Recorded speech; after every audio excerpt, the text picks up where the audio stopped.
Assalamu alaikum. I hope all of you are fine. In our previous lecture, we have discussed what is biology, what is science, division of biology, and some branches of biology. So, we next discuss the other branches of biology, which are first is cytology. Cyto means cell. So, study of cell is called the cytology. As we know that हर कोई भी अगर हम कोई चीज़ बनाते हैं, कोई building बनाते हैं, उसके लिए जो है वो एक बिल्डिंग ब्लॉक जो है वो हमें चाहिए। जैसे कि एक बिल्डिंग बनाते हैं तो उसका बिल्डिंग ब्लॉक जो होती है वो एक ईंट होती है। इसी तरह एक ऑर्गेनिज्म को कंस्ट्रक्ट करने के लिए जो बिल्डिंग ब्लॉक काम करता है वो एज अ सेल जो है वो हम यूज़ करते हैं बिल्डिंग ब्लॉक के तौर पर। सो साइटोलॉजिस्ट कौन होते हैं? जो सेल को स्टडी करते हैं हम उनको साइटोलॉजिस्ट कहते हैं। साइटोलॉजिस्ट जो होते हैं ये जो सेल के जो फंडामेंटल स्ट्रक्चर्स होते हैं लाइक ऑर्गेनेल्स होते हैं उनको स्टडी करते हैं और ये हमें बताते हैं कि कैसे सेल डिवीजन होती है। सेल डिवीजन में दो मेन हमारे पास डिवीजन आती है, माइटोसिस एंड मियोसिस। ये हमें उसके बारे में भी स्टडी करके बताते हैं। नेक्स्ट है मॉलिक्यूलर बायोलॉजी। मॉलिक्यूलर बायोलॉजी जो है जो बायोमॉलिक्यूल्स होते हैं, ऐसे मॉलिक्यूल जो कि हमारे पास लिविंग थिंग्स में पाए जाते हैं उसको हम बायोमॉलिक्यूल्स कहते हैं। इनमें हमारे पास कार्बोहाइड्रेट्स, प्रोटीन, लिपिड्स और न्यूक्लिक एसिड आ जाते हैं। इन सारे मॉलिक्यूल्स बायोमॉलिक्यूल्स को हम मॉलिक्यूलर बायोलॉजी में स्टडी करते हैं और जो मॉलिक्यूलर बायोलॉजिस्ट जो होते हैं वो स्टडी करते हैं फंडामेंटल लाइफ प्रोसेसेस को, डेवलप ड्रग्स बनाते हैं क्योंकि एक ड्रग्स में ये सारी चीज़ें कार्बोहाइड्रेट्स, प्रोटीन, लिपिड्स पाए जाते हैं। तो उनको इन्होंने जो है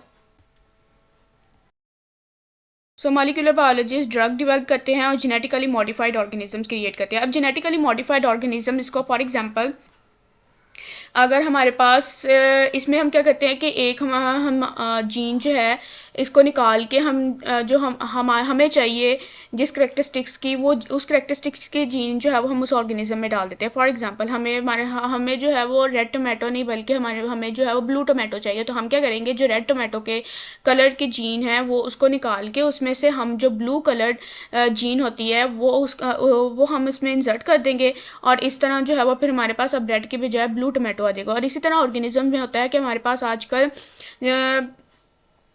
जेनेटिकली मॉडिफाइड ऑर्गेनिज्म है। इसके एग्जांपल हमारे पास जेनेटिक ब्रीड्स हैं लाइक हमारे पास काउस की हैं, चिकन्स की हैं, जिससे हमें जो है वो ज़्यादा मिल्क जो है वो ऐसी काउस डेवलप की जा रही है जिससे हमें ज़्यादा मीट और मिल्क हमें मिलता है और ऐसी चिकन्स जो है वो डेवलप की जा रही हैं जिससे हमें ज़्यादा मीट और एग जो है वो हमें मिल सकें। तो ये these are genetically modified organisms. Next है एम्ब्रियोलॉजी। तो एम्ब्रियोलॉजी में हम स्टडी करते हैं कि कैसे एक फर्टिलाइज्ड एग से एक ऑर्गेनिज्म डेवलप होता है। उस सारे प्रोसेस को, मैकेनिज्म को हम एम्ब्रियोलॉजी में स्टडी करते हैं।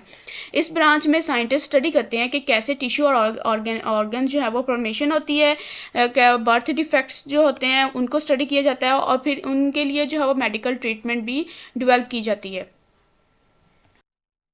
नेक्स्ट हमारे पास ब्रांच है वो है जेनेटिक्स। जेनेटिक्स में हम स्टडी करते हैं कि कैसे characteristics parents to offspring transfer किए जाते हैं, क्योंकि करेक्टरिस्टिक्स जो है वो जिनको वो कंट्रोल कर रही है वो जीन ही कंट्रोल कर रही होती है। जीन ही जो हमारे characteristics parent to offspring transfer करते हैं, तो हम उन जीन को जेनेटिक्स में स्टडी करते हैं। In genetics scientist also study the cause of genetic disease. ठीक बाज़ औक़ात जो है वो जेनेटिक अल्ट्रेशन हो जाती है और उसकी वजह से जेनेटिक डिजीज़ काज होती हैं और इनको फिर जो ऐसी जीन्स जो कि जेनेटिक डिजीज़, ऐसी अल्ट्रेशन जो कि जेनेटिक डिजीज़ काज करती हैं उनको स्टडी किया जाता है फिर develop better varieties of plants and animals. For example जो मैंने पीछे एग्जांपल दी थी टोमेटो की, इसी तरह वो फिर जीन जो है वो जो डिज़ायर्ड जीन होती है वो इंसर्ट कर दी जाती है और हमें जो वैरायटी चाहिए होती है प्लांट्स की, एनिमल्स की, वो हम इससे डेवलप कर सकते हैं genetic. Paleontology means fossils, so paleology means study, so paleontology is the study of the fossils क्या होते हैं?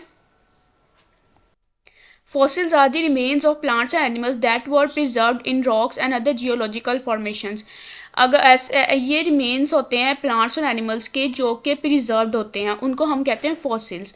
The examination of fossils help scientist to know the evolutionary history of organism. Fossils को study करना क्यों ज़रूरी है? क्योंकि इससे जो है साइंटिस्ट को उस ऑर्गेनिज़म की एवोल्यूशनरी हिस्ट्री जो है वो पता चलती है कि कैसे एवोल्यूशन हुई है इस ऑर्गेनिज़म में। फॉर एग्जांपल कि पहले मतलब ये कंसिडर किया जाता है कि मंकी से एवोल्यूशन हुई है ह्यूमंस की। मंकी से जो है वो इवॉल्व हुए हो के ह्यूमंस में डेवलप हुए हैं जो मॉडर्न ऑर्गेनिजम्स हैं। फॉर एग्जांपल डायनासोर्स फॉसिल्स हैं, वो डिस्कवर प्रोवाइड हमें एविडेंस के प्रोवाइड करते हैं कि जाइंट रेप्टाइल्स भी जो है वो प्रेजेंट थे that Rome the earth millions of years को। कि डायनासोर्स फॉसिल्स हमें ये बताते हैं कि जाइंट रेप्टाइल्स जो कि मिलियंस ऑफ ईयर्स को प्रेजेंट थे, ये अर्थ में रोम करते थे यानी कि घूमते थे। ये हमें एविडेंस देता है कि डायनासोर्स भी पहले पाए जाते थे। नेक्स्ट जो हमारे पास है टेक्सोनमी है। टेक्सोनमी जो है वो बेसिकली क्लासिफिकेशन को ही कहते हैं कि ऑर्गेनिजम्स को हम क्लासीफाई करते हैं उनके सब ग्रुप्स में, स्मॉल ग्रुप्स में उनकी डिवीजन की जाती है उनके करेक्टरिस्टिक्स की बुनियाद पर, उनकी फ़िज़िकल अपीयरेंस की बुनियाद पर, उनके डिफरेंट करेक्टरिस्टिक्स को हम स्टडी करके उनको डिफरेंट जो है वो ग्रुप्स में डिवाइड करते हैं। It is a branch of biology that deals with the classification of organism into groups on the basis similarity and differences. ऐसे ऑर्गेनिज्म जिनमें सेम करेक्टरिस्टिक्स होंगे उनका एक ग्रुप बना दिया जाएगा, और ऐसे ऑर्गेनिज्म जिनके सेम करेक्टरिस्टिक्स हो उनका दूसरा ग्रुप बना दिया जाएगा। तो उनकी सिमिलैरिटी और डिफरेंसेस की बुनियाद पर हम जो है वो ऑर्गेनिज्म को क्लासीफाइड कर देते हैं, यानी कि डिवाइड कर देते हैं ग्रुप्स में। क्लासिफिकेशन ऑर्गेनिज्म, अब की क्लासिफिकेशन क्यों ज़रूरी होती है? क्योंकि ये हमें हेल्प करती है और ऑर्गेनाइज करने में ऑर्गेनिज्म को, और अंडरस्टैंड करने की कि डाइवर्सिटी ऑफ द लाइव्स, के डाइवर्सिटी जो है वो किस टाइप की है, कि कितने जो है वो टाइप के हमारे पास ऑर्गेनिज्म प्रेजेंट है। आइडेंटिफाई न्यू स्पीशीज़ को आइडेंटिफाई करने में भी हेल्प करता है। एंड स्टडी एवोल्यूशनरी रिलेशनशिप्स, और इनमें उन ऑर्गेनिजम्स में एवोल्यूशनरी रिलेशनशिप्स क्या है इसको भी स्टडी करने में ये हेल्प करता है।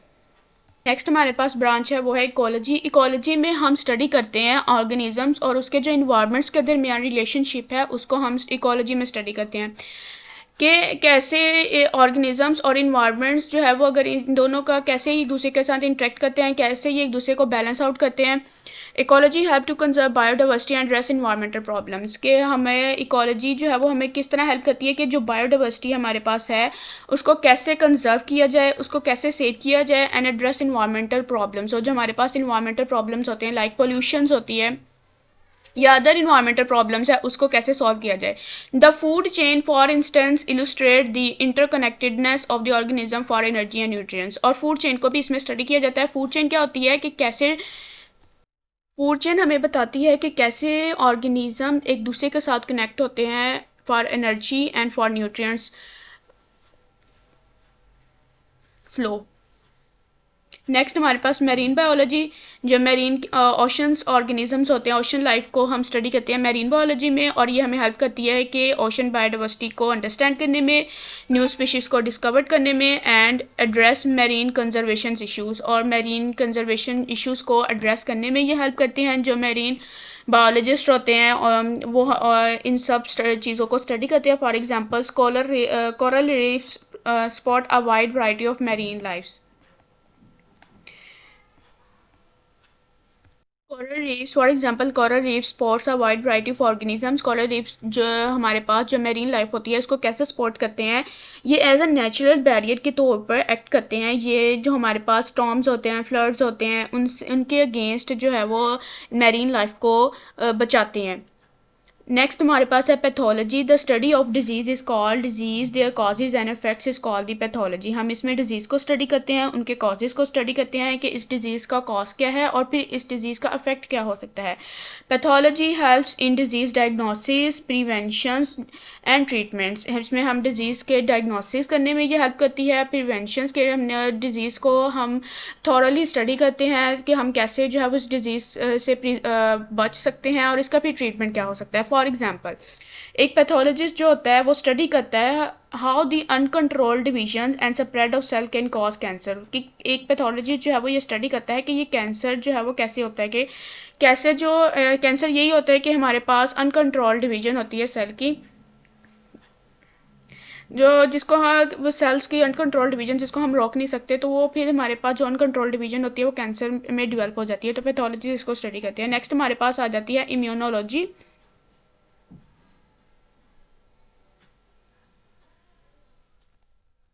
नेक्स्ट हमारे पास immunology. Immuno mean immune system. तो study of our immune system is called the immunology. Immune system is the resistance against the resistance power against the disease. It is a branch of in which we study the components of the immune system. हम इसमें देखते हैं कि कौन कौन से component हमारे immune system को बनाते हैं और इनका रोल क्या है against the disease. Immunology study the develop vaccines. Immunologist जो है वो इम्यूनोलॉजी क्यों ज़रूरी है स्टडी करना कि इम्यूनोलॉजिस्ट जो होते हैं वो वैक्सीन्स को डेवलप करते हैं किसी भी डिजीज़ के खिलाफ treat auto immune disease. Auto immune disease क्या होती है, इसमें क्या होता है कि हमारा जो इम्यून सिस्टम होता है वो हमारे हेल्थी सेल्स को अटैक करना शुरू कर देता है। इम्यून सिस्टम हमारा क्या करता है, फॉर एग्जांपल हमारे इम्यून सिस्टम में जो वाइट ब्लड सेल्स होते हैं, कोई भी हमारे पास वायरस या बैक्टीरिया अंदर आता है, कोई उसको जो है वो उसको आइडेंटिफाई करते हैं फिर उसको किल करना स्टार्ट कर देते हैं। लेकिन ऑटो इम्यून डिजीज़ में क्या होता है, वही वाइट ब्लड सेल्स हमारे हेल्दी सेल्स को किल करना स्टार्ट कर देते हैं और फिर इस ऑटो इम्यून डिजीज़ को इम्यूनोलॉजिस्ट स्टडी करते हैं कि कैसे इसको ट्रीट किया जाए और हमारा जो इम्यून रिस्पॉन्स होता है किसी भी इन्फेक्शंस के खिलाफ उसको इम्प्रूव करने में हेल्प करते हैं। नेक्स्ट हमारे पास है pharmacology, the branch in which we study drugs and their effects on the bodies. Pharmacology में हम ड्रग्स को स्टडी करते हैं और उन ड्रग्स के बॉडी पे जो अफेक्ट होते हैं उसको हम स्टडी करते हैं। This helps in the development of new drugs. इसमें जो है वो हमारे पास फार्माकोलॉजी में न्यू ड्रग्स हमारे किसी भी डिजीज़ के खिलाफ हम उसको डेवलप करते हैं। For example new antibiotics are developed that are use to kill bacteria. Antibiotics जो हम यूज़ करते हैं वो हमेशा बैक्टीरिया को किल करने के लिए यूज़ करते हैं और फार्माकोलॉजिस्ट जो होते हैं ये एंटीबायोटिक्स बनाते हैं जो कि बैक्टीरिया के खिलाफ काम करते हैं एंड ट्रीट बैक्टीरियल इन्फेक्शंस, और बैक्टीरियल इन्फेक्शंस को ट्रीट करने के लिए यूज़ होता है। सो एंटीबायोटिक्स का फंक्शन आ सकता है कि क्या हम बैक्टीरिया को किल करने के लिए और बैक्टीरियल जो इन्फेक्शन है उसके खिलाफ हम क्या यूज़ करते हैं, उसके खिलाफ हम एंटीबायोटिक्स यूज़ करते हैं। ये सिर्फ फ्यू ब्रांचेज है। नेक्स्ट और भी ब्रांचेज जो है वो स्टडी, और भी बहुत सी ब्रांचेज है बायोलॉजी को जिनको स्टडी कर सकते हैं।